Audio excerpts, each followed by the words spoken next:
Ang talinghaga tungkol sa 10 dalaga. Ang paghahari ng Diyos sa araw na iyon ay maitutulad sa kwentong ito.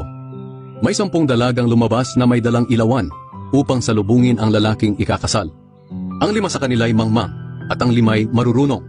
Ang mga mangmang ay nagdala ng ilawan pero hindi nagdala ng reserbang langis, habang ang marurunong naman ay nagdala ng reserbang langis para sa kanilang mga ilawan. Natagalan ang pagdating ng lalaking ikakasal, kaya ang mga dalaga ay nakatulog sa paghihintay. Nang hating gabi na, biglang may sumigaw, "Nariyan na ang ikakasal! Halikaya't salubungin ninyo!" Nagising ang 10 dalaga at inihanda ang kani-kanilang ilawan. Sinabi ng mga mangmang sa marurunong, "Pahingi naman ng kaunting langis, malapit na kasing mamatay ang mga ilawan namin." Sumagot sila, "Hindi pwede, dahil hindi magkakasya sa atin ang langis. Pumunta na lang kayo sa tindahan at bumili ng para sa inyo." Kaya umalis ang mga mangmang na dalaga para bumili ng kanilang langis. Habang wala sila, dumating ang lalaking ikakasal. Ang 5 nakahanda ay sumama sa kanya sa handaan. Pagpasok nila, isinara ang pintuan.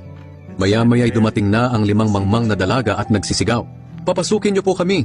Pero sumagot ang lalaki, "Hindi ko kayo kilala." At sinabi ni Jesus, "Kaya magbantay kayo, dahil hindi ninyo alam ang araw o oras ng aking pagbabalik."